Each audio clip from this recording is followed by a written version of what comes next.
کٹہرے میں بھی کھڑے کرے اور عوام کے کٹہرے میں بھی کھڑا کرو، اسے پوچھیں کہ کیوں IMF کے ہاتھ یہ ملک کی گروی رکھ کے چلا گیا یہ ملک۔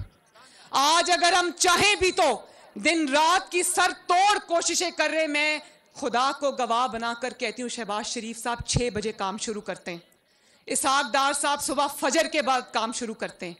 لیکن یہ کوئی ایسی جو یہ 4 سال کا گند اور تباہی مچا کر گیا ہے، یہ 2-4 مہینوں میں ٹھیک ہونے کی چیز نہیں ہے۔ لیکن یقین رکھنا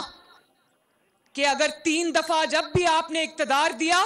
مسلم لیگ نون کو ملک کو ترقی کے اوپر راستے پر ڈال گئی، یقین رکھنا کہ انشاءاللہ تعالیٰ وہ وقت بھی آئے گا۔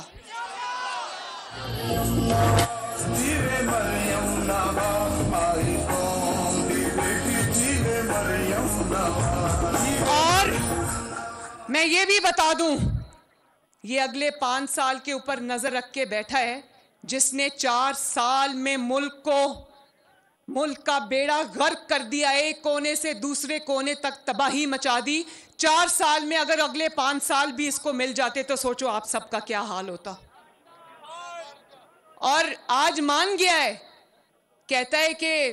ایوان صدر میں نے ملاقات کی تھی، تو اگر ملاقات کی تھی تو آج یاد آیا ملاقات کی تھی؟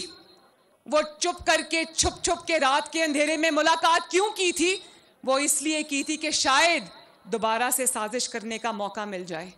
اور وہ ملاقات کامیاب نہیں ہوئی تو آج سب میر جعفر بھی ہو گئے، میر صادق بھی ہو گئے۔